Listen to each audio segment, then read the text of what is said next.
Góðan daginn Smárakirkja og velkomin á samkomu. Mér svolítið gaman að ég byrja samkomunar alltaf eins. Það góðan daginn Smárakirkja og velkomin á samkomu og afabarnið mitt farið við að segja þetta heima. Lappar gólf og segir góðan daginn Smárakirkja, velkomin á samkomu. Hann að pikka þetta upp, komin í samkomuleikin. En góðan daginn Smárakirkja og velkomin á samkomu. Eins og þið sjáið þá Sigurbjörg og Alli ekki með okkur í dag, þau eru í sólinni á Tenerife. Við reynum að elska þau þótt að þau hafi stungið okkur af og skilið okkur eftir í þessu veðri sem fyrir utan. En Halldór Lárusson, hann ætlar að tala til okkar í dag. Hann kemur vonandi með sól í hjarta, eða ekki? Fyllir okkur af hita og sól og bjartri framtíð. Amen.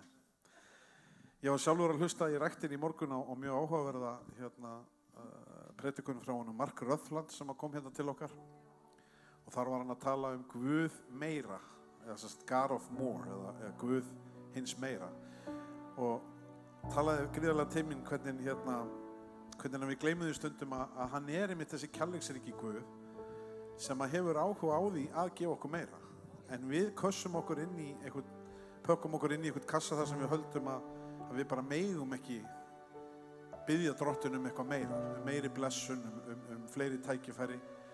Þetta náttúrulega bara ekki rétt. Það var gríðarlega gaman. Ég hvet ykkur til að fara á YouTube og horfa á þessa predikun. The God of More. Því að hann Guð sem elskar, hann Guð kærleikans, hann elskar okkur eins og við elskum börnin okkar og meira. Og hvernig það með börnin okkar þegar þau að biðja okkur eitthvað biðja að við hjálpum þeim í lífinu og þá gerum við það með glöðu geði og það alveg eins með föður okkar á himnum. Má ég heyra með? Halleluja. En við ætlum að lofa þennan Guð í dag.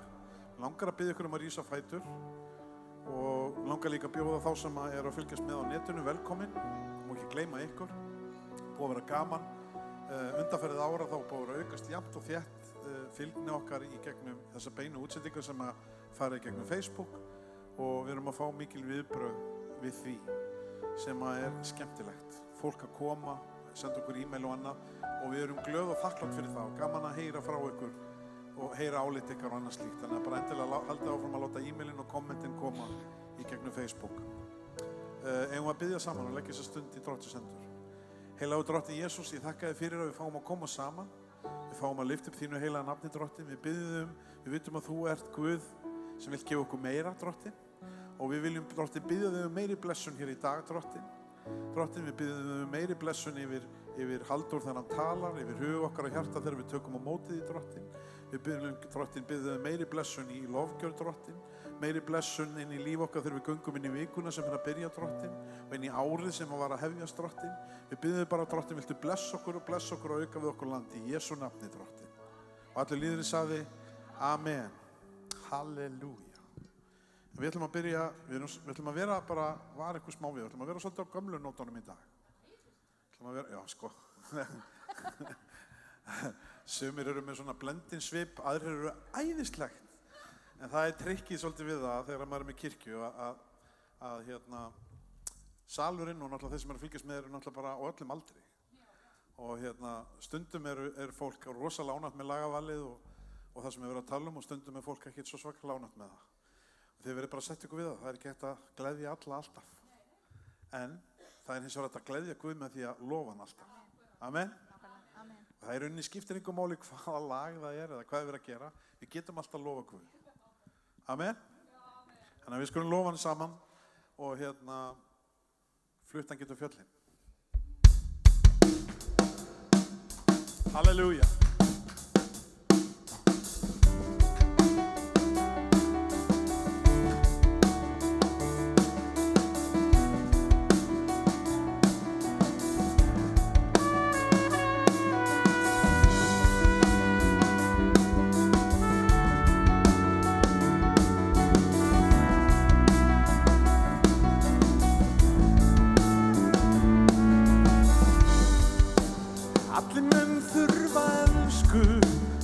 Sem aldrei bregst þeim Guð sýndu miskunn mér Allir þrá ekki að synda og elsku hann sem bjargar Já, vona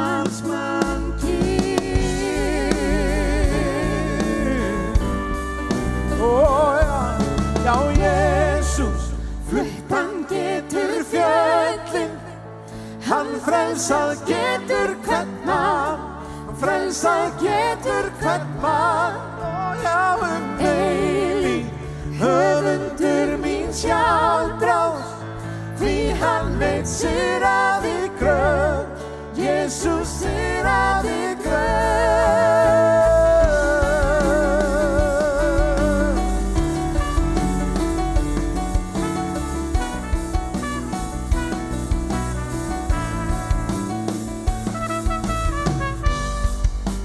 Takk fyrir mig eins og ég, já öll mín brot og syndir, og endur nýja mig.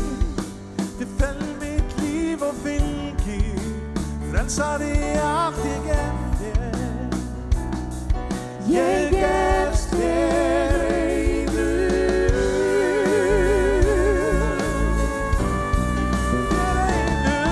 Já, Jesús, flutt hann getur fjöllin, hann frelsað getur hvern mann, frelsað getur hvern mann. Ó já, eilíf, höfundur mín sjálfráðs, því hann veit sigraði gröf, Jesús sigraði gröf. Lýsi ljós þitt, láttu heiminn sjá, við syngjum sigurvann, sigur öðrum frá. Lýsi ljós þitt, láttu heiminn sjá, við syngjum sigurvann, sigur öðrum frá. Já, Jesús, flutt hann getur fjöllin, hann frelsað getur hvern mann, hann frelsað getur hvern mann. Ó já, eilíf, höfundur mín sjálfráðs, því hann veit sigraði gröf, Jesús sigraði gröf. Ó já, Jesús, flutt hann getur fjöllin, hann frelsað getur hvern mann, hann frelsað getur hvern mann. Ó já, eilíf, höfundur mín sjálfráðs, því hann veit sigraði gröf, Jesús sigraði gröf.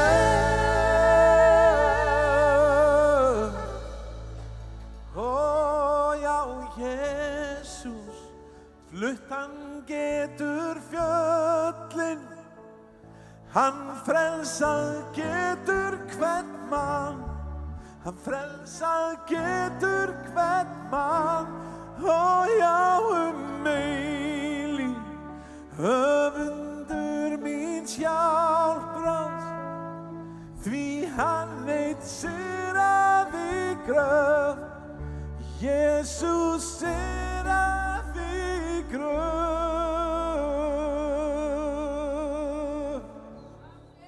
Halleluja, Jesus. Hann sigraði gröf, má ég heyra með? Halleluja. Það er þess sem við lofum hann hér í dag.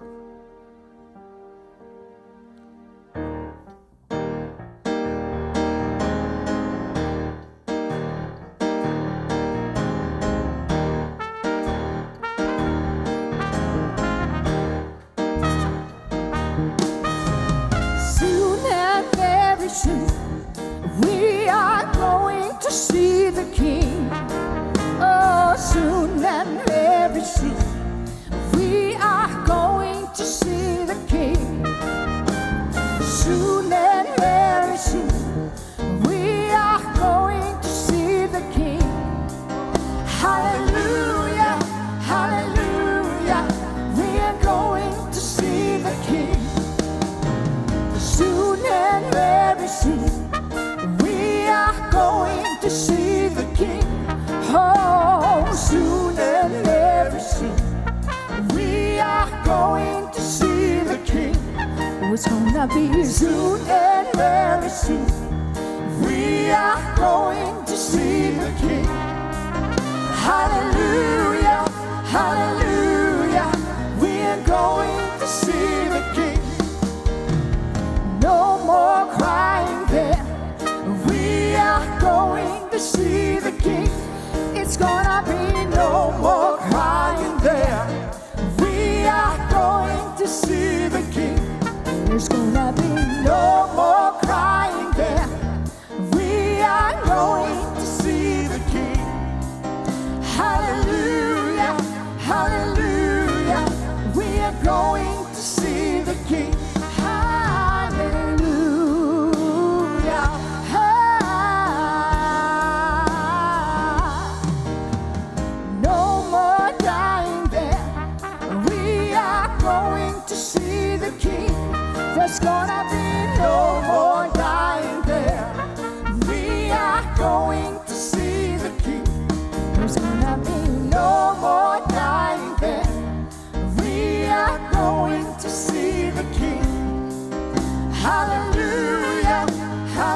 heaven, and He washed our sin away. Oh, yet there are some of us who has laid down our lives, but we all shall live again on the other side.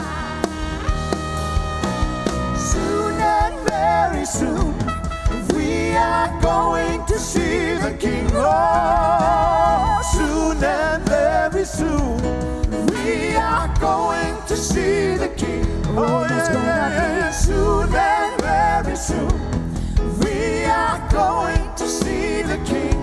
Oh, hallelujah, hallelujah, we are going to see the King. Soon and very soon, we are going to see the King. Oh, it's gonna be soon and very soon, we are going to see the King. It's gonna be soon and very soon, we are going to see the King. Hallelujah, hallelujah, we are going to see the King.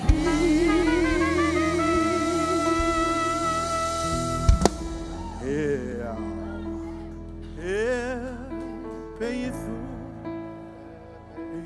þú inn á brauð Guðs í dag, lær blóðið þig kraft, frelsandi kraft, á borði frelsisins byggðu þinn hag, því blóðið á sigrandi kraft. Sigur, sigur kraft að fá, sigur við Jesú blóð. Það sigur, sigur, sigur kraft að fá, sigur við hans dýra blóð.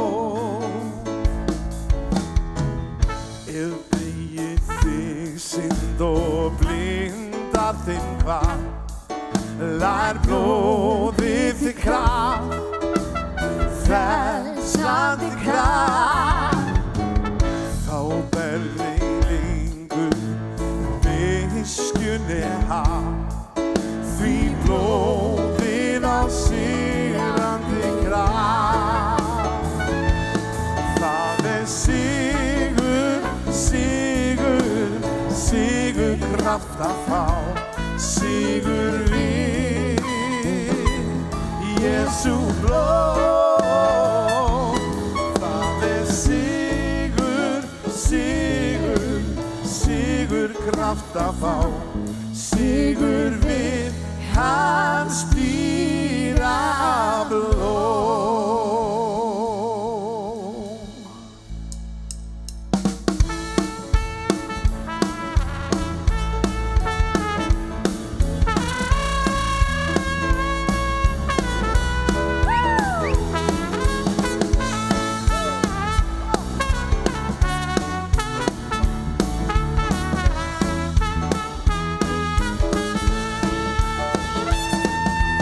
Sál þín glöð í faðmi frelsarans, já ertu þvegin í lambsbreiða líf. Treystir þú á mildiríka miskunn hans, já ertu þvegin í lambsbreiða líf. Já þín sál orðin hrein, já ertu þvegin í lambsbreiða líf. Þín skikkja frá hvít og hrein sem snjór, já ertu þvegin í lambsbreiða líf. Þú hvern dag trúið Herrans líf, já ertu þvegin í lambsbreiða líf. Finnur þú í honum gríf og hvíld og frið, já ertu þvegin í lambsbreiða líf. Þín sál orðin hrein, Ertu fegin í lagstreiðalinn? Er þín skikja fáuð hvít og hrein sem snjór? Já, ertu fegin í lagstreiðalinn? Er þín sál orðin hrein? Ertu fegin í lagstreiðalinn? Er þín skikja fáuð hvít og hrein sem snjór? Ertu fegin í lagstreiðalinn?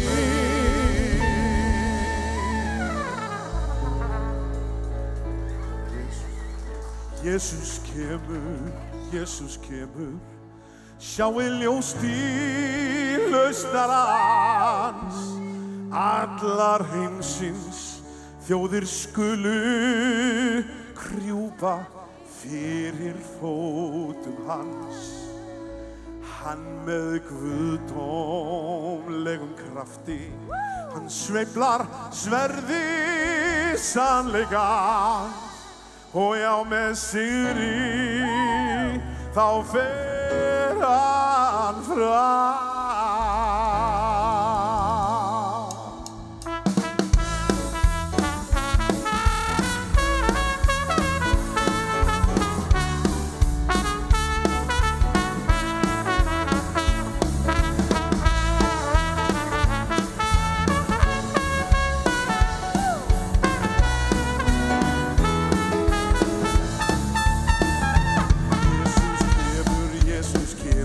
Sjáið ljós til lausnarans. Allar heimsins þjóðir skulu krjúpa fyrir fótum hans. Hann með guðdómlegum krafti sveiflar sverði sannleikans. Með sigri fer hann fram. Dísi Guði, halleluja. Dísi Guði, halleluja. Dísi Guði, halleluja. Með sigri fer hann fram. Kemur ég í anda, heyri helgan lúðurljóð. Yfir öllum þjóðum heimsins mun hann halda strangan dóm. Þeir sem elska hann það lofa, hann er ljúfum gleðin á. Með sigri fer hann fram. Dísi Guði, halleluja. Dísi Guði, halleluja. Dísi Guði, halleluja. Með sigri fer hann fram. Dísi Guði, halleluja. Dísi Guði, halleluja. Dísi Guði, halleluja. Með sigri fer hann fram.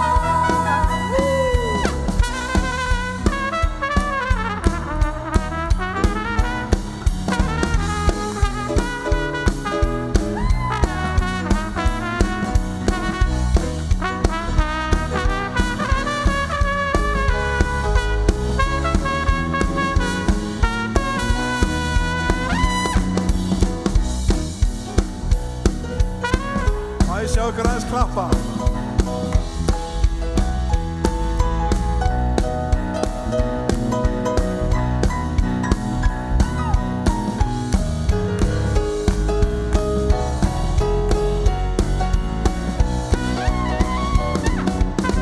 Dísi Guði, halleluja. Dísi Guði, halleluja. Dísi Guði, halleluja. Með sigri fer hann fram.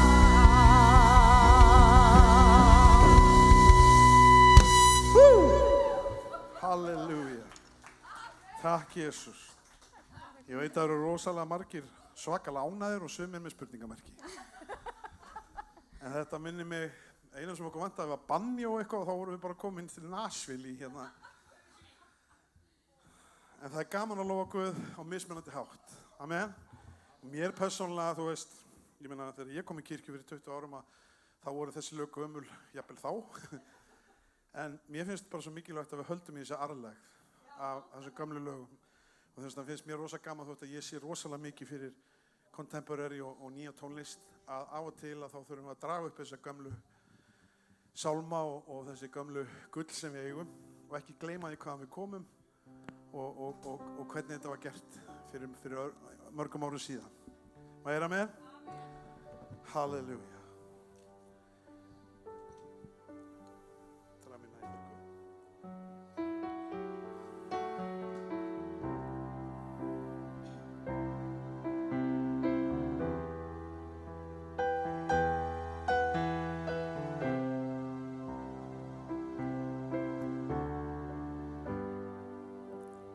Drag mig nær þér Guð, Jesus, ætíð geymdu mig.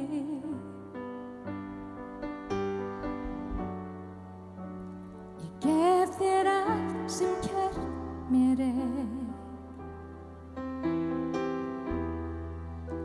því vinur vil ég vera þér.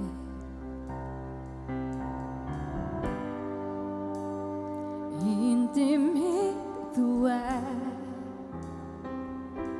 Jesus, þú drottinn minn.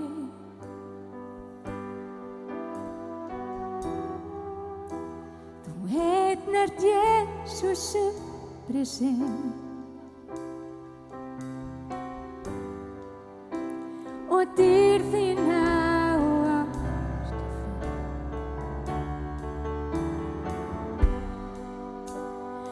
vísa mér þig með, drag mig nær þér Guð.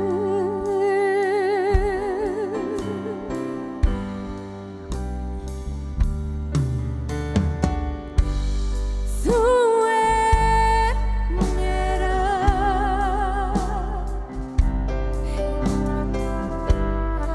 allt sem mitt hjarta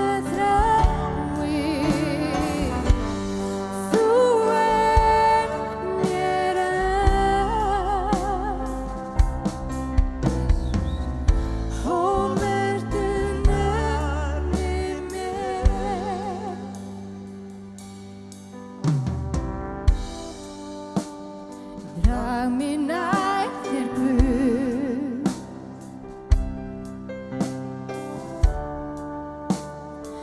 Ætíð geymdu mig.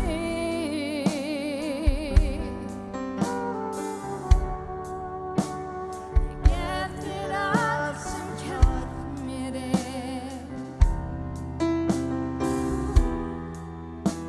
því vinur vil ég vera þér.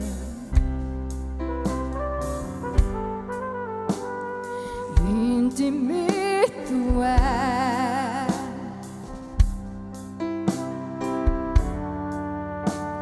þú drottinn minn. Þú einn Jesus upprisen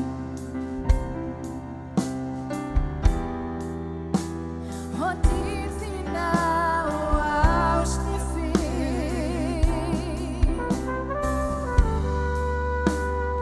Vísa mér þig með, drag mig nær þér Guð.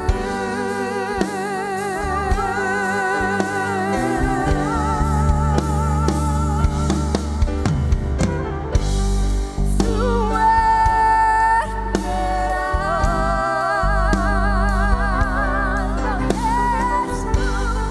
allt sem mitt hjarta þráir.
Að sem mitt hjarta þráir,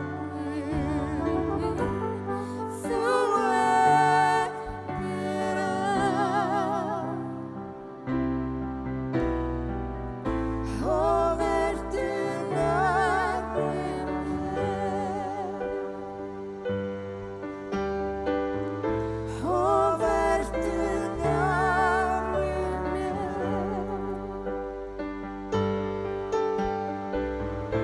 og vertu nærri mér.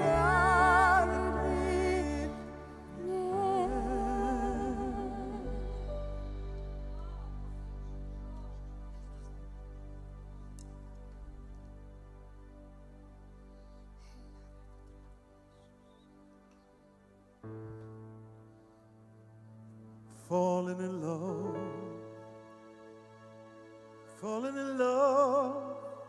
with Jesus,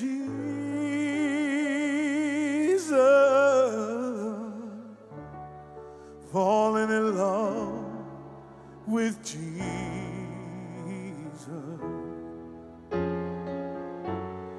falling in love with Jesus. It was the best thing I've ever done. Syngjum þetta einu sinni. Falling in love. Falling in love with Jesus. Oh, falling in love with Jesus.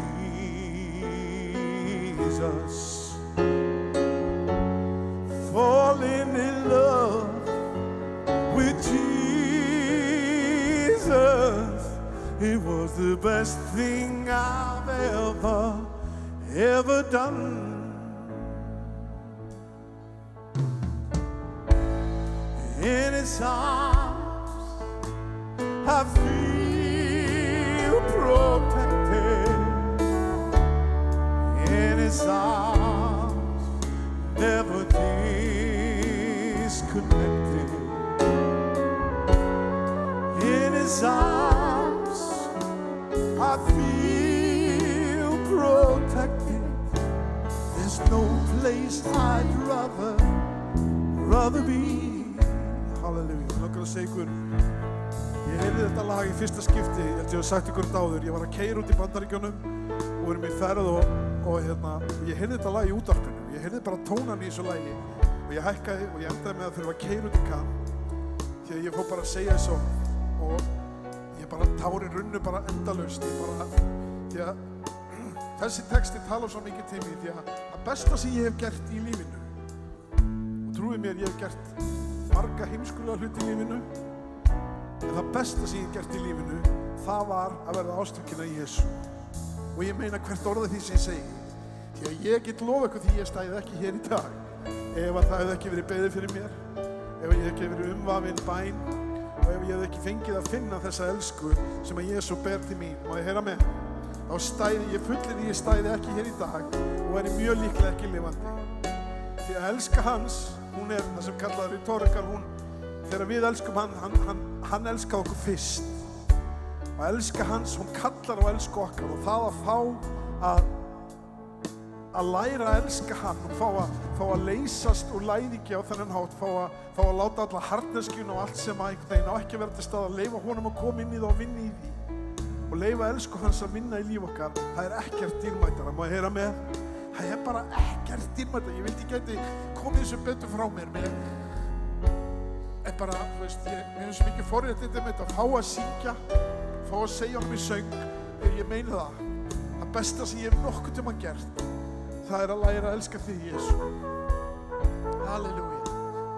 Falling in love. Falling in love with Jesus. Oh, falling in love with Jesus. Falling in love with Jesus was the best thing I've ever done.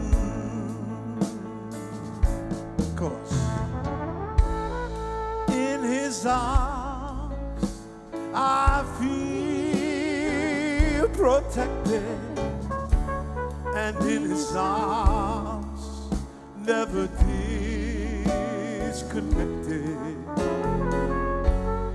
In his arms I feel protected, and there's no place I'd rather be. 'Cause falling in love with Jesus, oh, falling in love with Jesus, falling in love with Jesus was the best thing I've ever done.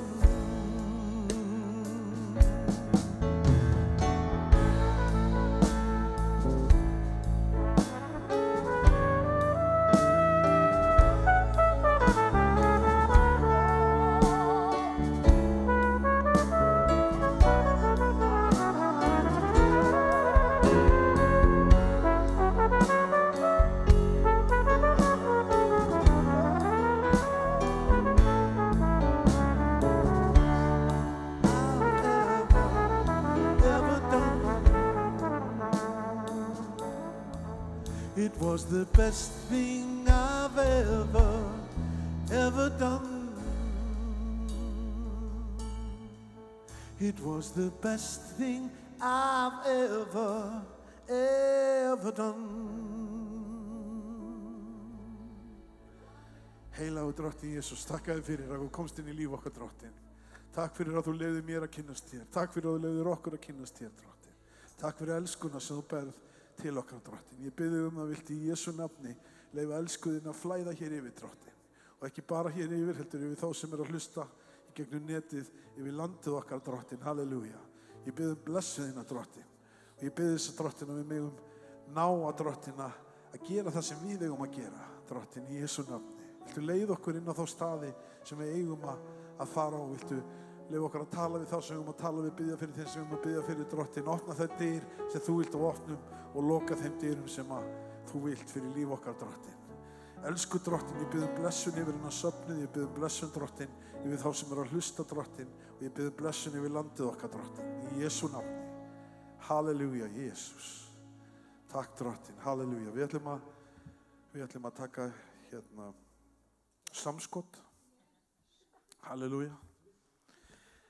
Ég myndi það sem að Sibba átt að muna. Halleluja.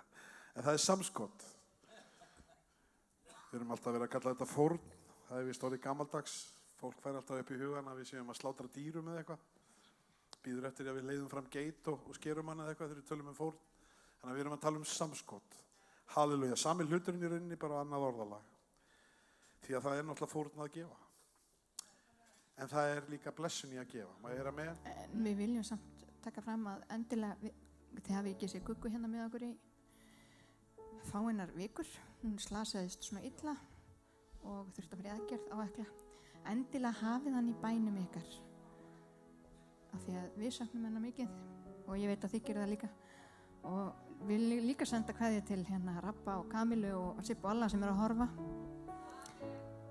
Rabbi og Kamilu í London og Sibba og Alli út á Tenerife. Allir eru að horfa samt á samkomu. En hérna ætlar lítill prins að fá að taka fórnina með resti í dag. Afabarnið orðið djákning greinlega. Já. Herðu, við skulum rísa á fætur. Eins og ég segi með samskotin, það engin skylda en það blessun í að gefa.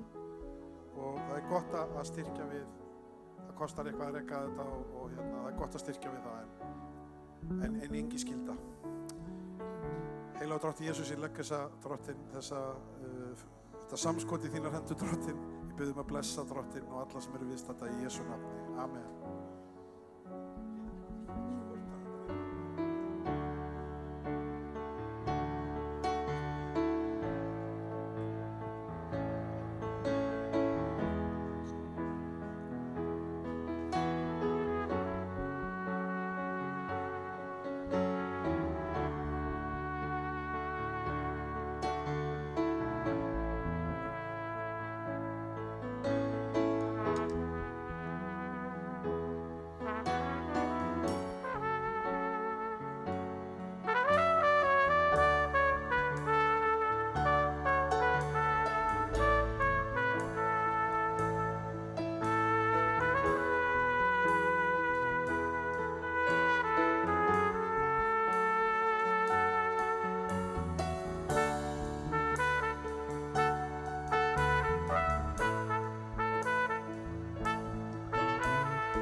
light in the darkness. My God, that is who you are. Waymaker, miracle worker, promise keeper, light in the darkness. My God, that is who you are. Oh yeah. Waymaker, miracle worker, promise keeper, light in the darkness. My God, that is who you are. You are here, touching every heart. I worship you. I worship you. You are here, healing every heart. I worship you. I worship you, 'cause you are Waymaker, miracle worker, promise keeper, light in the darkness. My God, that is who you are. Oh, yeah. Waymaker, miracle worker, promise keeper, light in the darkness. My God, that is who you are. Oh yeah. Waymaker, miracle worker, promise keeper, light in the darkness. My God, that is who you are. You are here, healing every heart. And we worship you. And we worship you. Þess vegna hann hér, má ég heyra með? You are here, healing every heart. And we worship you. And we worship you. Hallelujah. Halldór Lárusson, Front and Center.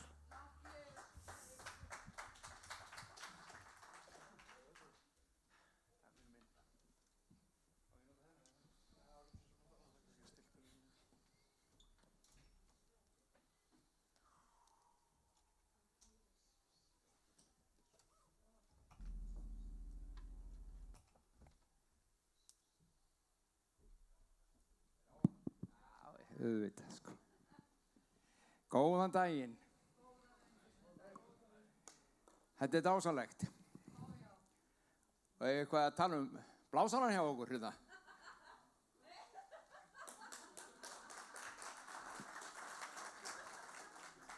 Hornin voru alveg, þau léku allsótti.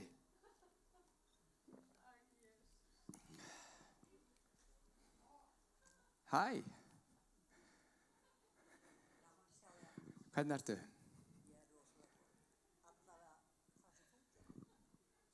Komdu. Ég ger ekki neitt, sko. Nei. Síðasta sunnudag, munið vorum að biðja fyrir nokkurum. Á með heyra vitnisburðinn hennar. Ég kom hérna og ég sagði honum nú fyrst að ég hefði rokið á hann því ég sá hann fyrst predika og sagt að hann væri besti predikarinn og hann var hræddur. Er það nema von? En svo sagði ég honum að ég var með einhvern snúning í bakinu og ég vildi láta biðja fyrir því. Og hann sagði mér að sitast á stól og sitast alveg upp að bakinu og rétta sér fæturnar. Og ég gerði það og þá munaði svona á fótunum á mér. Það var svona 1,5 sentimeter. Og hann segi, ég starta hún upp aftur, sestu hún aftur og ég gerði náttúrulega bara eins og hann sagði mér. Aftur var bara svona. Jæja, og þannig að ég var að biðja Guð að laga þetta.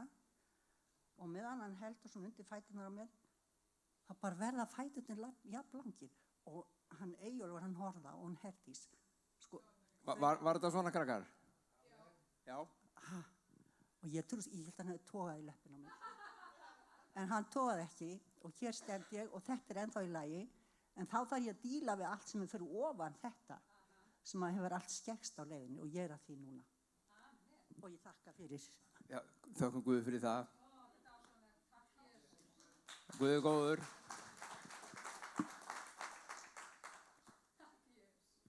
Guð læknar og gerir heilt. Það er dásalegt. Guð læknar, verkir og þrautir hverfa. Þetta sá Guð sem við þjónum og sem við elskum. Ég tek undir með Rúnari sem sagði að hann besta sem ég gert var að vera ástfangin af Jesú. Næst besta sem ég gert var að vera ástfangin af konu minni. Og hún veit að það er í þessari röð. Sagði henni það strax. Ég bara, Jesús Kristur er engum líkur. Allt og margir sem að hafa mynd á honum sem að kannski er að hluta til sönn og hluta til ekki, en vandamáli aðalega er það að þó að langflestir í heiminum telji það að Jesús hafi verið til og hafi verið góður maður, þá er allt og fáir sem að fá að smakka þessa ástans og fá að reyna það á eigin skinni. Því það er það sem þetta snýst krakkar. Fá að reyna kærleika hans á eigin skinni. Síðast vorum við, nú fæ ég bara að tala 2 sunnudaga í röð. Þetta er lúxus. Já, ég er að tala ofta við Sibbu og fara ofta til Spána bara. Það bara fæ ég að koma kannski aftur. Já, nákvæmlega. Og síðast vorum við með svona smá hvatningu bara fyrir árið að líta inn á við og skerpa innri sjónin okkar. Og mér langar að taka svona óbeint framhald af því í dag, en aðeins meira svona kannski fræðslu og aðeins meira að fara aðeins í orðið. Ætla að kíkja aðeins í nokkur ritningavers. Eru þið sátt við það? Ef ég get ekki klárað það núna á skikkalum tíma, þá bara tala við Sibbu og fæ að klára það seinna. Og þó að vera í júní, þá er það allt í lagi. Það vildi svo til þegar ég var búinn að svona ákveða að tala aðeins þetta í dag í framhaldinu af síðast. Það vildi svo til að ég hlustaði á útsendingu frá Fíladelfíu kirkjunni í morgun. Hún er með útsendingu á morgnana, með samkomur sínur á morgnana, og þetta var svona, langaði að heyra hana. Þetta var óvenjuleg samkomur. Þetta var spjall forstöðumannan á sviðinu. Eftir lofgjörð þá settust þeir niður á tölu og þeir gerðu skoðunarkönnun í Fíladelfíu meðal safnaðarmeðlima, sem mér fannst mjög athyglisverð og gaman að hlusta á niðurstöðurúrinni, og hún gekk út á það að meta það hjá fólki í söfnunum hvort þeim fyndist þið vera að vaxa í trúnni eða ekki. Hratt, lítið eða ekkert. Og hvaða reyna að komast að því hvaða ástæður eru þarna baki, hvaða samengir á milli þess hvernig fólk lifir og hvað það gerir, hvernig það hugsar og þess að vaxa í trúnni. Þetta var mjög skemmtilega niðurstöður. Mér langar að ræða aðeins þetta og þetta er framhaldið sem ég var að tala síðast. Hvernig vöxum við innra, hvernig vex trúin okkar innra með okkur?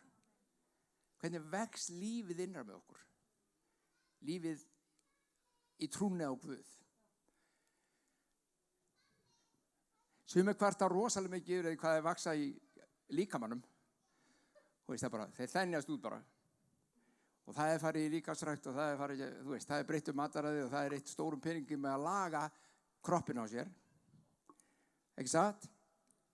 Ekkert að því. Þetta er ekkert að því. Ég fyrir sjálfur líkamsrækt. Mér finnst alveg dásamlegt að fara í líkamsrækt. Það er ofsalega gaman að hreyfa mig fyrir fjallgöngur og stund þetta vegna sem ég líður mjög vel á kroppin ég gerir þetta. En ekki bara kroppin, sál hennar líka. En ef við eyðum milljónum og milljónum aftur sem þjóð í líkamlega heilsu, hversu miklu fremar þurfum þá ekki að rækta innri mannin. Og við þurfum faktisk ekki einu svona eyða krónu í það. Faktisk ekki. Já, það tekur tíma og skilning Ég og Alli, ég vitnaði áður, ég og Alli, maðurinn hennar Sibbu, og Beggi reynda líka. Við höfum verið að pæla svona undanfærið svona vikur og jafnvel ári í svona ákveðni opinberun sem Guð hefur gefið í orðinu. Og mér langar að fjalla lítilega um það í dag. Vegna þess að ef þið lítið á bókina hérna núna, þetta þykka hérna er Gamla testamentið, þetta þunna er Nýja testamentið. Nýja testamentið er okkar sáttmáli. Já, við hins vegar erum oft með þennan saman við, ruglum þessu saman. Það mætti segja það eins og við tekið, takt eftir, við erum ekki að segja að gamli sáttmálinn, þessi þykki, sé vondur. Já, það segir bara í Biblíunni, nýji sáttmálinn, þessi þunni, hann er betri. Og það segir líka að fyrst að hann komi nýr sáttmáli sem er betri, þá er hinn gamli úreltur. Því það við getum ekki lært á neðuð ekki. Já, þetta er eins og eitt góður maður sagði, það voru einu sinni kassettur. Það voru einu sinni 8 ára cartridge. Hver mann eftir því? Jó, við erum hérna nokkur í svona. Þetta voru, þú veist, ég mann eftir að þegar ég var 17 ára og 18 ára, þá rúnduðum við bæinn, þá var rúndur líka, ég veit, er hann ennþá? Það var rúndurinn, það var ákveð rúndur og við vorum í svona, þetta verið 7 eða 9 manna held ég bara. Svona Peugeot Station, langur svona. En við vorum alltaf 12, 13, 9 samt, það má ekki segja neinu það sko. Og það voru cartridge spilari. Þetta eru svona spólur. Þú veist, þetta var eins og farsíminn hans Ómars Ragnars, minn heitir honum. Þú veist, það var bara, þetta halda á þessu. Þetta voru tæki sem voru notuð og spiluðu tónlistin okkar. Svo komu kassettur. Voru þar vondar? Dásamlegar. Dásamlegar. En það eru úreltar.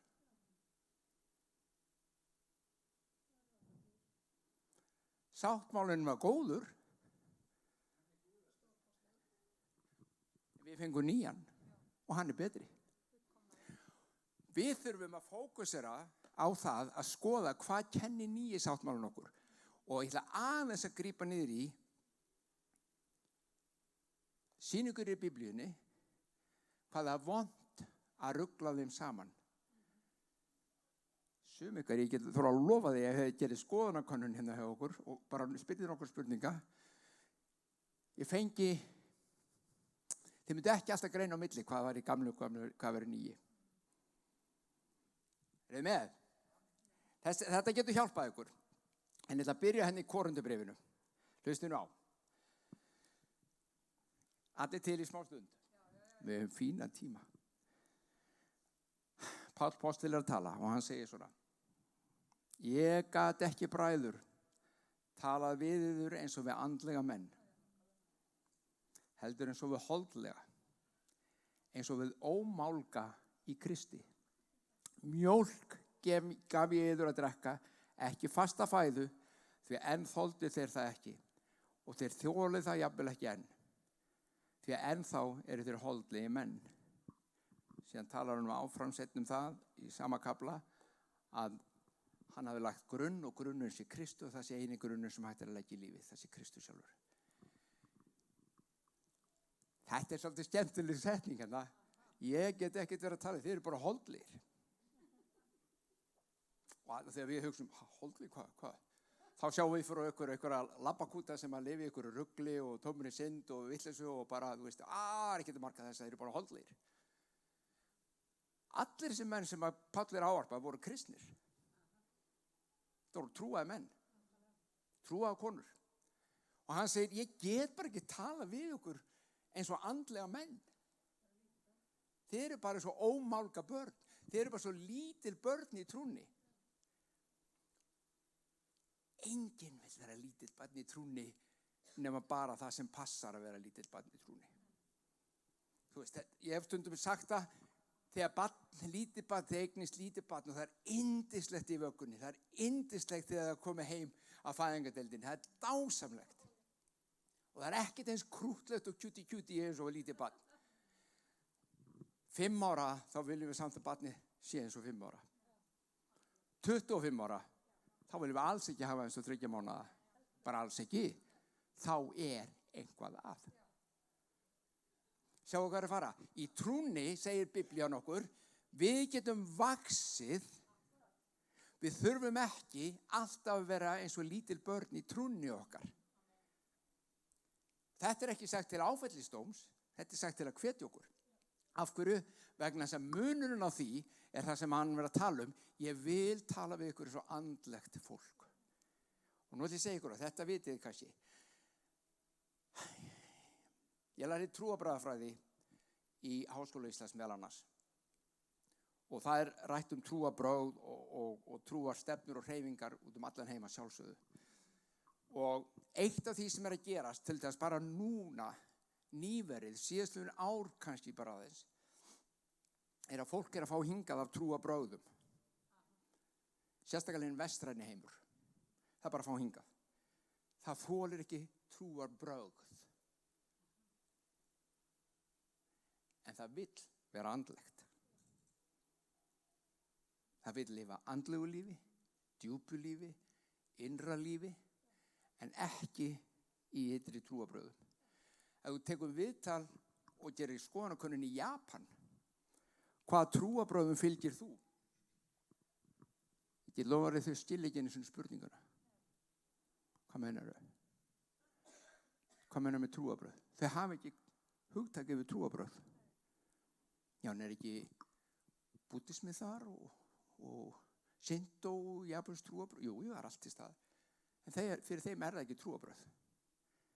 Það bara hluti af lífinu. Þau get ekki aðskilja það. Trúarbrögð, svo það ég sem lifi mínu lífi.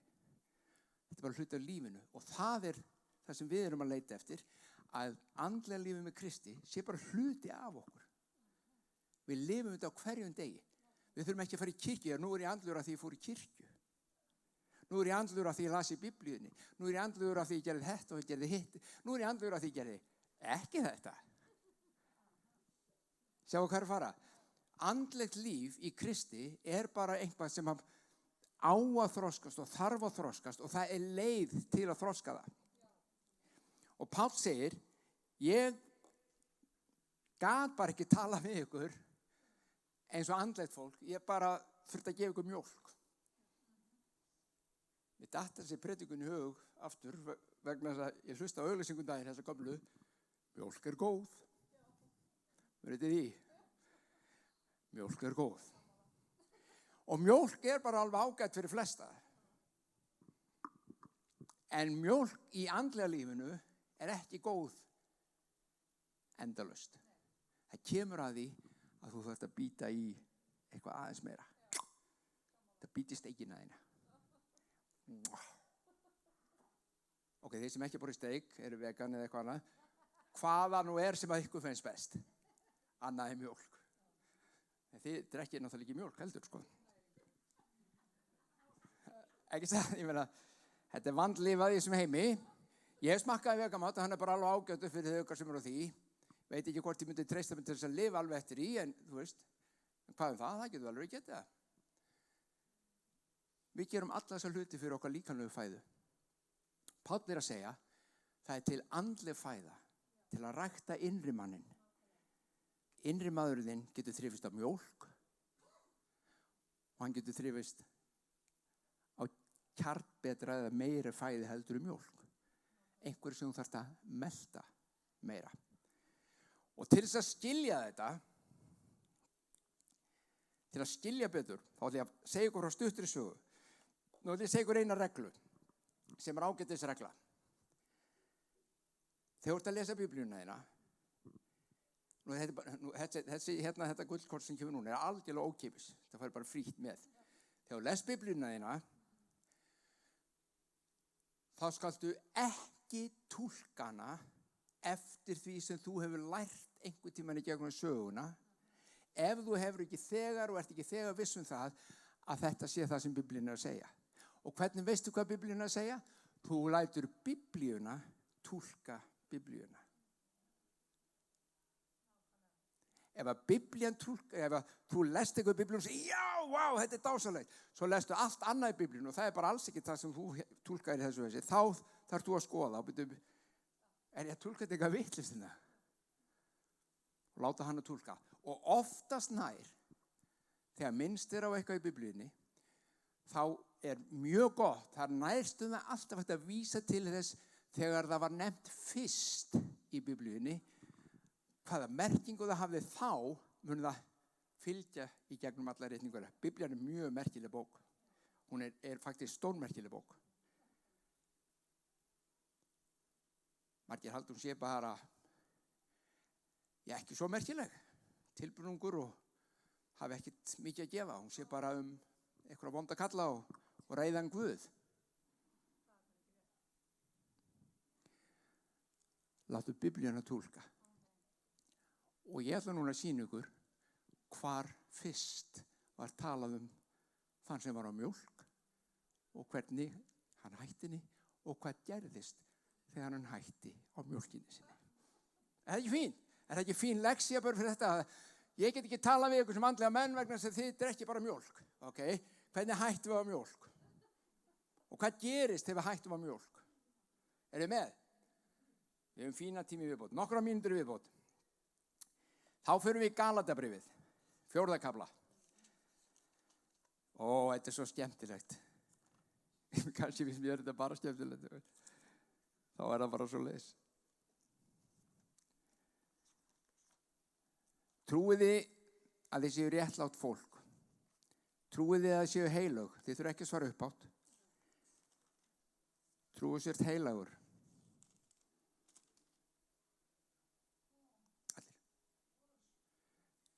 Hvað meinur heilagur? Það mátti ekki koma með mig eða. Það var alltaf einu sem heilagur. Ég man eftir einum sem að,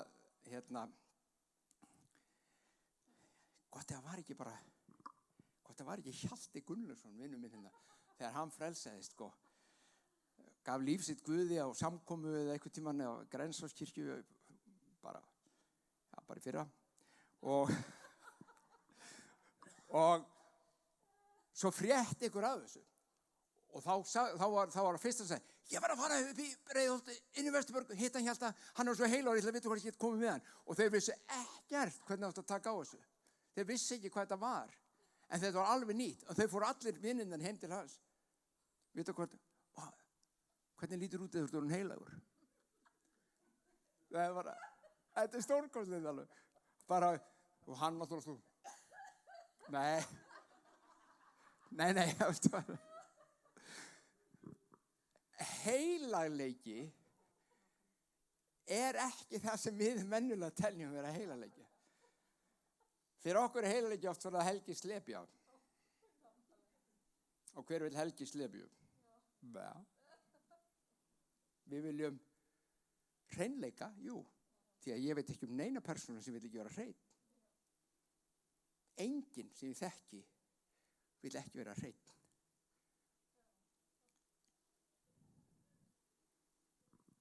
Heilagleiki, hreinleiki er að vera frátekinn fyrir Guð, réttlætur fyrir hann. Munið það sem ég var að tala um daginn? Jesús skipti við okkur. Hann sem var hreinn og hafði aldrei gert neitt rangt, hann skiptir og lætur mig og þig fá þau klæði og tekur sjálfur hinn klæðin. Þess vegna ert þú hreinn. Þess vegna ert þú hrein. Þess vegna ert þú réttlátur. Og hvað er réttlátur? Það þú er rétta stöðu fram fyrir Guð. Þú mátt koma fram fyrir Guð eins og þú ert. Heyrir í mér? Vitið hvað margir kristnir eiga erfitt með þetta? Þeir með ekki miðstíga sig aðeins. Þá finnst þeim ekki geta komið að nærveru Guðs. Ég hef ekki, ég má það ekki, ég bara get ekki farið svona, hann er óánægður með mig, þetta getur ekki gengið, ég er búin að standa með illa, ég hef klúðrað hlutunum, ég er búin að gera svo margt vitlaust og byrju, hver hefur ekki gert það? Hver hefur ekki klúðrað? Einhver tíman. Já, kannski ekki, já, þú er ekki, ég veit það. En ég ætla bara að segja ykkur þá, ég veit að, ekki þið, það er fullt af fólki hérna fyrir utan sem hefur klúðrað. Allir eiginlega hérna fyrir utan þetta hús hafa klúðrað nema þið.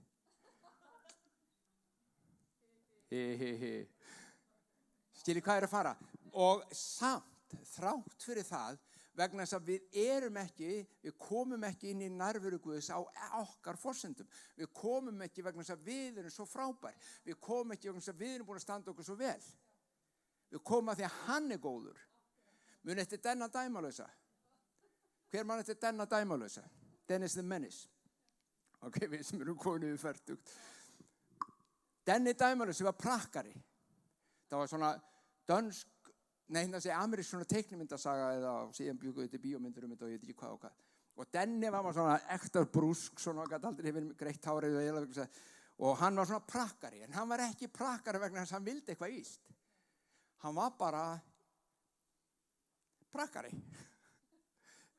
Hann átti vin og hann leiddi vin sinn oft í svona tómbull og tómuvitleysu og klúðraði hlutunum. Í næsta húsi við Denna bjuggu hjón, Wilson, herra og frú Wilson bjuggu í næsta húsi. Og Denni var svo eitur fyrir herra Wilson því að hann var alltaf eitthvað að eyðileggja fyrir hann og klúðra ykkur og hann var mjög pirraður og þau bæði. Þótti samt vænt guttan. Síðan þessi sena, takk nú eftir. Þau sitja í rennusteininum, Denni og vinur hans, og eru að éta súkkulaðibitakökur sem frú Wilson gaf þeim. Volgar og fínar. Það sem þeir smjatta á kökunum sínum segir Denni allt í einu, veistu hvað? Frú Wilson gaf okkur ekki þessar kökur vegna þess að við erum svo góðir. Frú Wilson gaf þessar kökur af því hún er svo góð.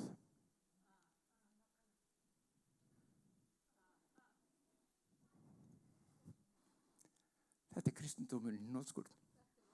Þú þarft ekki meira. Guð hefur gefið okkur allt þetta vegna þess að hann er svo góður. Ekki vegna þess að við séum svo frábær. Ok, eru með? Ég verð að passa að fara ekki svona einhverja hliðagötur.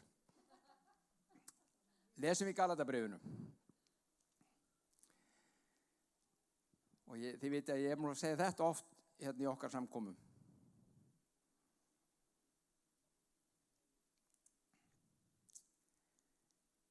Með það að Kristur verði myndaður í okkur.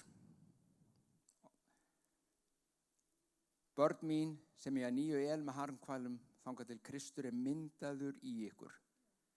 Þegar Kristur er myndaður í okkur, þegar hann lifir, hans andi, hans líf er innra með okkur og myndast þar fullmyndaður, birtist þar fullmyndaður, þá erum við að ná þessum hlutu sem að lífið okkar gengur út á. Svo segir hann, segið mér nú, þér sem vilji vera undir lögmáli, undir Gamla testamentinu, vitið þið ekki hvað lögmáli segir? Ritað er að Abraham átti 2 sonu, annan með ambáttinni en hinn með frjálsu konunni. Sonurinn við ambáttinni fæddur á náttúrulegan hátt en sonurinn á frjálsu konunni fæddur samkvæmt fyrirheiti. Þetta hefur óeiginlega, ég ætla að lesa fyrst svo förum við aðeins yfir þetta. Þetta hefur óeiginlega merkingu, konurnar merkja 2 sáttmála, annar er frá Sínai fjalli, elur börn til ánauðar og það er Hagar. En Hagar merkir Sínai fjalli í Arabíu og samsvarar henni núverandi í Jerúsalem. Þú veist, þegar þú les svona, það bara...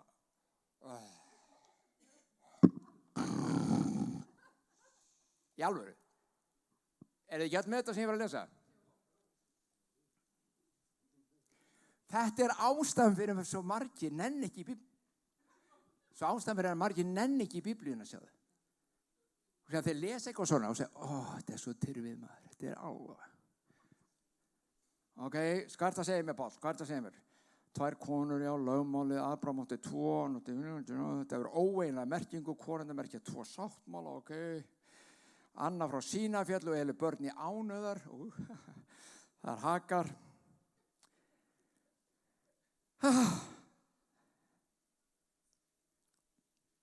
Jerúsalem sem er hæðum er frjáls. Já, næsta þessi setning hjálpaði mjög, nú skil ég þetta alveg. Jerúsalem sem er hæðum er frjáls og hún er móðir vor. Okay.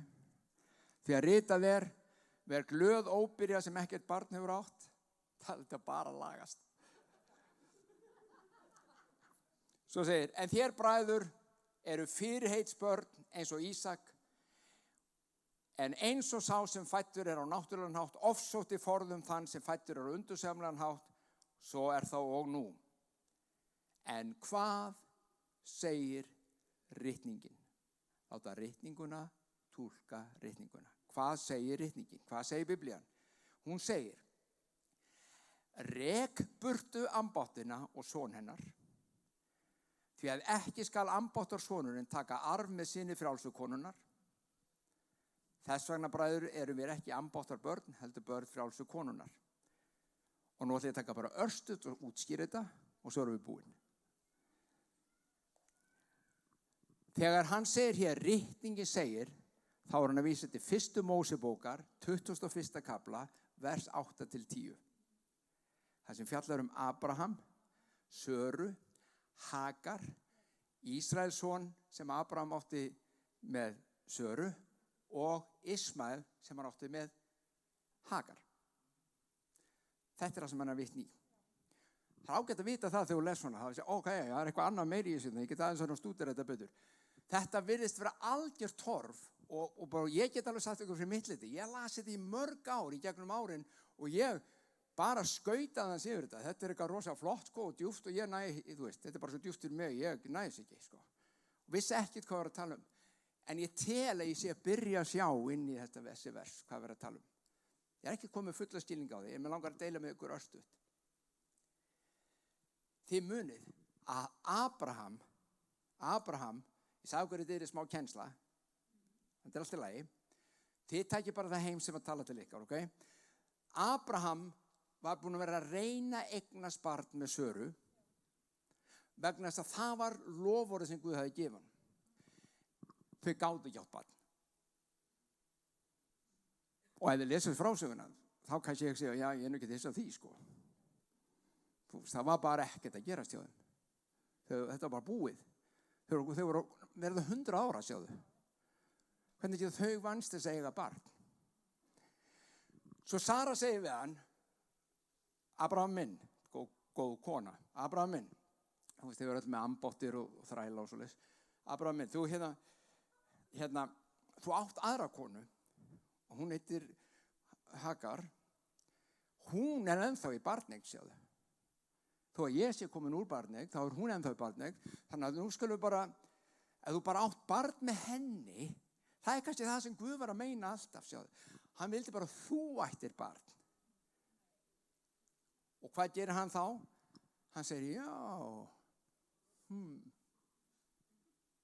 ok, kannski þetta var málið. Hann tekur málin í sína hendur,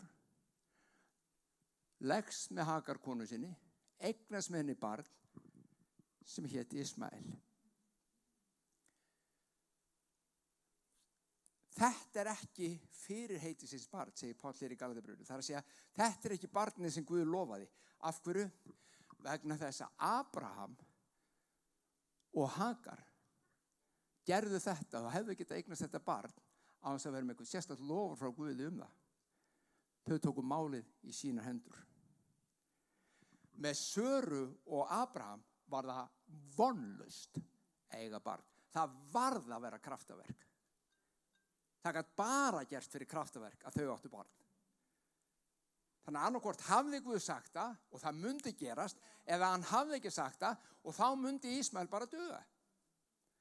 En dálítið seinna, þá verður bara Sara ófrísk. Hún verður bara ófrísk. Og Abraham, hei! Og Abraham vissi að hann gæti ekkert groppa sig að þessu. Þú veist, hann þegar, hei! Ég kann þetta þá. Nei, Sara var búin. Hún gat ekki átt börnkrakkan, hún gat það ekki. Mannlega séð. En Guð hafði lofað þeim barni og hann fæðist sonur þeirra og heitir Ísak. Þetta segir Páll, hérna í Galatíabréfinu, er táknmynd í óeiginlegri merkingu upp á aðra hluti heldur bara þessa sögu. Þess vegna þetta svolítið snúið. Það upp á hvað þetta táknmynd? Konurnar tvær tákna 2 sáttmála. Gamla og nýja. Annar sáttmálinn kemur fyrir verk. Abraham og Ismael, þau bjuggu til. Abraham og Hagar bjuggu til Ismael. Það voru þeirra verk. Þau stigu fram og ég ætla að hjálpa Guðina þess. Það hjálpa honum. Ef ég gera þetta, þá kannski kemur það. Og Guð sagði, já, ok, allt er að þú mátt að barn með henni. En þetta er ekki fyrirreitsbarn. Síðan eigna Sara börn. Það er nýji sáttmálinn.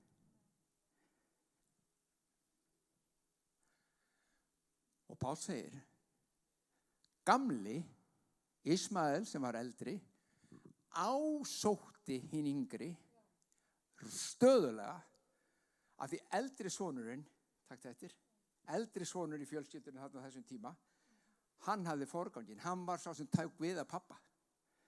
Svo hann ásótti hann, litla bróður sinn, og lét hann ekki í friði. Og Hagar myndi Söru stöðulega á það. Þú veist, Ismael er sonur okkar, hann er númer 1. Þangað til, ef þið lesið í Mósebókinni, að þau ráku Hagar og Ismael út úr tjaldinu þeirra. Vegna hvers? Vegna þess að Ismael, sonur sem getinn er í eigin verkum, eins og þeirra, mun aldrei eignast loforð Guðs. Aldrei. Hann mun aldrei fá því deilt ásamt með hinum sem fættist í kraftaverkinu. Með öðrum orðum krakkar, það er bara kraftaverk Guðs innra með þér sem gerir þig andlegan. Það er bara Guðsverk innra með þér. Þú getur ekki gert það sjálfur.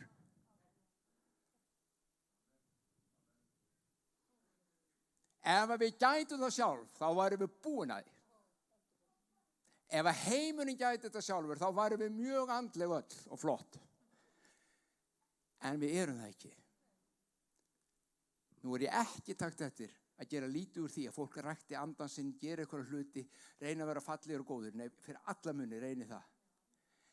En til að ná andlegum þroska í Kristi, gerist það bara fyrir hans verk. Þess vegna segir hann, rek burt ambáttina og hennar son út.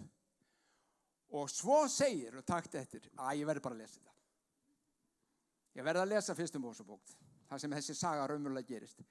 Því það er það sem við snýstum sem við erum að tala um. Svo nú erum við að láta Biblíuna, túlka Biblíuna. Ég hefði getað farið þannig Galatabréfið og bara sagt eitthvað.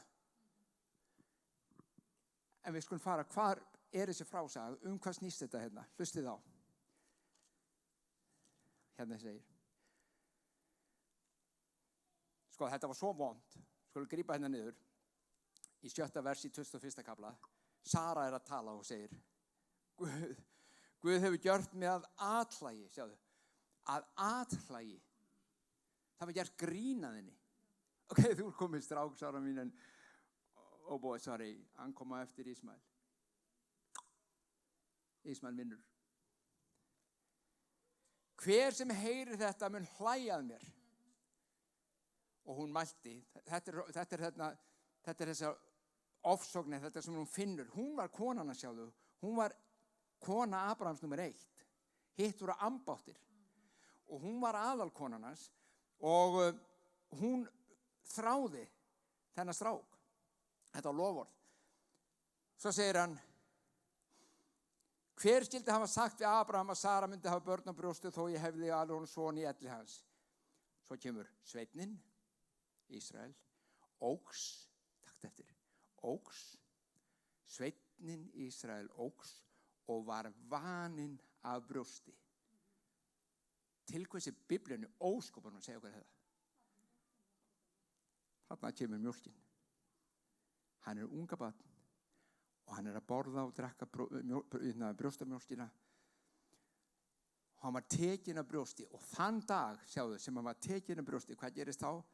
Sara sá son Hagar henni Egypsku hún hafði fætt Abraham með leik við Ísak. Þá sagði hann við Abraham, rek þú burt ambátt þína og son hennar, því ekki skal sonur þessara ambáttar taka arf með syni mínum Ísak. Nú ætlum ég bara að náðu samhenginu. Í Galatíabréfinu Páll að segja okkur sögu Ísak og Abraham og Söru og Hagar og segir, þetta frásaga sem gerðist, en þetta hefur líka óeiginlega merkingu. Og það þessi, að Hagar og Ísmael. Hagar tákn yfir gamla lögmálið, tákn yfir gamla sáttmála, þar sem þú ávinnur stíin hjá Guði. Og ef að þú getur fætt alls konar hluti með því, fullt af fólki sem fætt dásamlega hluti í eigin verkum með Guði. Eiga Ísmaela út allan bæ. Skilur, það það sem þýðir. En ef þú ætlar að taka lofur Guðs og fyrirheit Guðs og eignast hluti í arfleiðinni, þá verðurðu að losa þig við það og vera bara með Ísak. Það munurinn. Þú getur ekki sett þetta í blandarandinn heima fyrir og búið til blöndu. Nú ég andlúr. Ég með alla biblíuna. Allt í lagi að hafa alla biblíuna, en þú sáttmálinn sjáðu, þetta munur á sáttmálunum. Þú að vita hvaða sáttmála þú ert í. Já, þið með? Ég verð að lesa bara eitt. Ég lofaði, hún ekki 6 klukkan inn fyrir. Hvað þetta? Þetta ekkert. Ég klára þetta bara hérna. Hebreabréfið.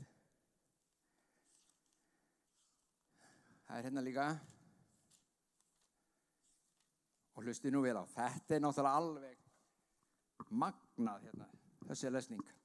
Þetta til dæmis fattaði ég ekki. Þessi vers hér fattaði ég ekki allavega fyrir en ég var búin að fatta þessa sögu. Út af hvað þetta gekk. Hann búin að kenna Jésu og hvað hann gerði. Svo segir hann, þetta, þar sem Jésu, verkin hans og hann sem æðsteprestur og hann sem, frelsar okkar, þetta höfum við langt mál að segja og torskilið. Getum öll tekið undir það. Torskilið. En svo kemur, af því að þið hafi gjörst heyrnarsljóir. Ég meina allir aðrir, við hann ekki að tala um okkur, við erum með fína heyrn. Það allir aðrir sem eru heyrnarslugur. Og svo kemur þessi alvarlega setning. Þó að þér tímans vegna ættu að vera kennarar, þá hafið þér þess enn á ný þörf að einhver kenni yður undirstöðatriði Guðs orða. Með öðrum orðum, þið ættuð að kenna öðrum fagnaðarerindið og segja öðrum frá fagnaðarerindinu. En af því að þið eruð ekki alveg viss með það sjálf innan með ykkur, þá erfitt með að segja það. Þið geti bara deilt því sem þið eru samfærum með það eigið. Það ekki satt? Það erfitt að deila fagnaðarerindi Krist ef þú veist ekki alveg hvernig það virkar. Það versta sem getur gert einhver stöð 2 kemur heim til þér og tekur viðtal og segir, hvað það að eignast trú á Jesú Krist? Og svo kemur bara einhver svona og sjóhans viðtalsmaðurinn fer heim og segir, ok, hvað var hann að segja? Ef við skiljum ekki, ef þú veist ekki að þú ert réttlátur, ef þú veist ekki að Guð er búin að fyrirgefa þér og þú veist ekki að þú ert réttlátur og mátt koma inn til Guðs hvenær sem þú vilt, þá máttu alltaf eiga erfiðleikum með það. Þú þarft að vita hvað hefur gerst.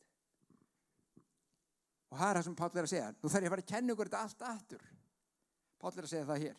Það að kenna ykkur þetta allt aftur. Þið ætti að vera að segja öðrum þá og nú þarf ég að endurtaka leiki með ykkur. Og af hverju þurft hann að endurtaka leikir? Þetta er svo dásalegt hvernig Biblían tala saman. Sjáðu. Svo komið fyrir yður að þér hafið þörf á mjólk. Og nú ætlar hann að segja okkur hvað mjólkin er. og hvað það að hætta á mjólk. En hver sem á mjólk nærist barn og skilur ekki boðskap réttlætisins. Þetta nú ekki flóknara en það. Ef þú þarf stöðulega mjólk, þá skilur ekki að það er búið að réttlæta þig. Ef þú ert ennþá að láta segja þér hvað þú mátt og hvað þú mátt ekki, hvað þú átt og hvað átt ekki. Má ég vera svona, má ég svona. Hvernig á ég að standa? Ég er kristinn. Ef þú ert enn að vandræðast með þessa hluti það, og það vantar frelsið þitt. Bara frjáls.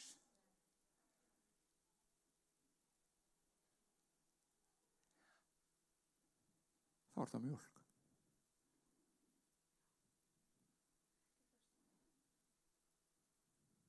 Fasta fæðan, segir hann, kjötið okkar eða vegan rétturinn, fyrir fullorðna í trúnni, fyrir þá, hlustið, sem jafnt og þétt hafa tamið skilningavitin til að greina gott frá illu. Þetta lykillinn í öllu saman, krakkar. Gamli sáttmálinn, út á hvað gekk hann? Hún gekk út á boðorð. Ekki gera þetta. 10 boðorð, þú gerir þetta og svo fullt af annarri reglugerð. Gerðu svona og svona. Ekki þetta og þetta og þá kemur Guð og gerir þetta. Þannig virkaði gamli sáttmálinn og hann var góður.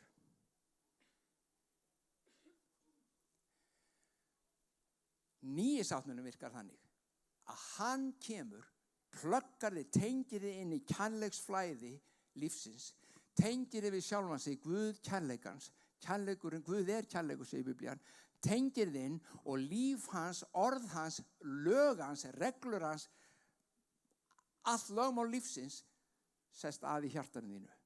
Og smátt hefur þú tamir og þú þarft ekki að láta neitt segja þér hvað og hvað ekki. Þú veist það. Þú bara veist að þú lifir andlegu lífi. Úps. Já, þú getur sagt að mig við þessu, það kannski hérna. Ég veit að það sem ég var að tala núna skiptir, ég veit bara, það skiptir alveg svakalega miklu máli, en ég veit líka, þetta ekki endalega svona, þetta var dásanlegt með. Nei, þetta er dásanlegt, en þetta ekki eitthvað svona sem bara, já, þetta var auðskiljanlegt. Nei, þetta ekki endilega auðskiljanlegt. Þess vegna tók ég þetta í framhaldi á síðasta sunnudegi, fyrir þau sem voru hérna. Þess vegna þurfið þið núna, og ég bið ykkur, ég hvet ykkur, þið þurfið ekkert, en þið ráðið því, ég hvet ykkur samt, notið þetta ár til að skerpa á þessari sýn innra með ykkur. Hver þú ert. Þú ert dóttir og sonur sem á loforði með Ísak, ekki með Ismael. Þú hefur fengið rétta stöðu fram í Guði, þú mátt koma inn að hásæti Guðs. Takk þetta þessu. Þú þarft ekki lengur að syngja eins og Diane Warwick söng From a Distance. Var ekki hún annars? Það var einhver. Var ekki hún? Mér minni að það var Diane Warwick. Lag og sló í gegnum það fyrir einhverjum áratugum. From a Distance. God is watching us from a distance. Flestir nefnilega jarðarbúar lifa eftir þessu. Ég hér, Guð þarna og hann fylgist með mér. Jú, auðvitað fylgist það með þér. En nýji sáttmálinn í Kristi þessi, Guð ekki bara þarna. Hann hérna. Hann í mér og hann í þér. Þetta sjónin sem við þurfum að skerpa á. Þú hefur ekki kannski grænan guðmundum hvers megnuð þú ert og hvað þú átt. Veistu aflið sem býr innan með þér? Veistu máttinn sem innan með þér? Veistu hvað þú getur gert með þetta líf sem þú átt inni? Þér ekkert megn. Ekkert. Þú ert stórkostleg sköpun. Þú ert stórkostleg vera og Guð hefur stórkostlega gert þig heila og frjálsa með því að gefa líf sitt fyrir þig og með því að segja ég skal koma inn í þitt líf. Kristendómurinn ekki trúarbrögð, takt eftir, þar sem þú lifir utan frá og inn eftir boðum og reglum og skipunum. Kristindómurinn innra líf sem þú lifir innan frá og út í krafti hans.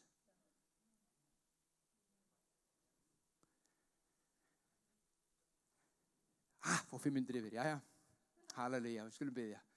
Faðir minn, við þökkum þér. Þökkum fyrir orðið þitt. Þökkum fyrir að við megum taka þennan tíma, Drottinn minn, og kafa aðeins í Biblíuna og reyna að skilja. Og ég veit að þetta oft erfitt fyrir okkur, Drottinn, og þú veist það líka. Þetta oft erfitt fyrir okkur að skilja, sjá, koma auga á það sem þau gullkort sem þú gefur okkur.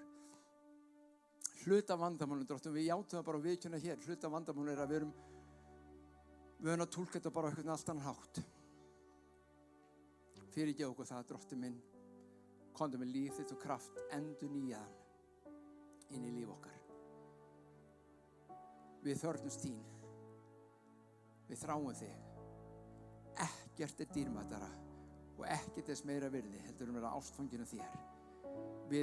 Það akkúrat þetta sem við viljum, Drottinn. Við viljum lifa í ástarsambandi við þig.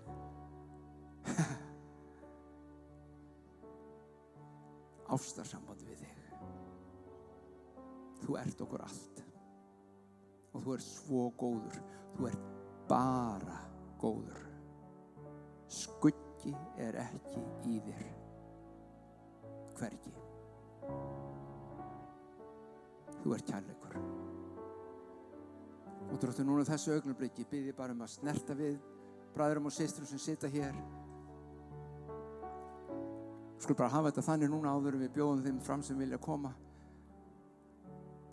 Ef þú hefur einhverja bæna þörf fyrir þig, fjölskylduna, einhvern annan, réttu það bara aðeins upp hönd. Skulum öll hafa augun lokuð bara, réttu upp hönd. Faðir minn, ég þakka fyrir það að þú með máttinn og kraft kemur inn í líf þeirra sem eru hér með uppréttu hönd sem hafa bæna þörf. Og þú mætir núna fyrir Jesú nafn. Þú læknar og gerir heilt það sem að er, Drottinn, í líkama þeirra. Þú læknar sárin sem í hjartanu þeirra. Drottinn minn, ég þakka fyrir það að þú gerir heilt í samskiptum þeirra við fjölskylduna, við börnin þeirra. Drottinn, bjargaðu börnunum þeirra. Bjargaðu makanum þeirra. Við köllum þetta fólk. Halleluja. Langar til að gera eitt. Ég vil alveg hugsa einhverja eina mannesku, ekki allar 30 sem þið langar að sjá koma inn í þekkinguna Guðs ríki, bara ein manneskja. Allir konum með eina mannesku sem þið langar að sjá eignast lífi í Guði, eða langar að Guð snerti í hugan. Við erum sammála, Drottinn minn, við tökum núna saman í bæn okkar og köllum þetta fólk hvert fyrir sig, stúlku og drengi, karlar og konur, inn í Guðs ríkið. Og segjum komið inn og smakkið hvað Guð er góður. Komið inn og sjáið Guð er góður. Í Jesú nafni. Takk, Jesús.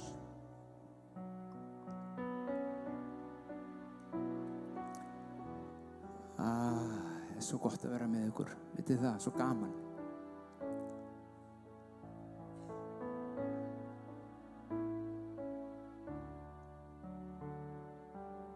Heilagur Andi, snerti bara við hverjum og einu núna.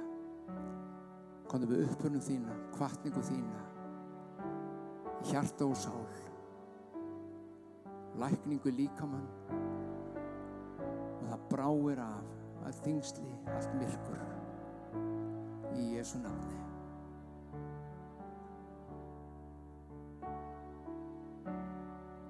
Þú ert yndislegur Guð.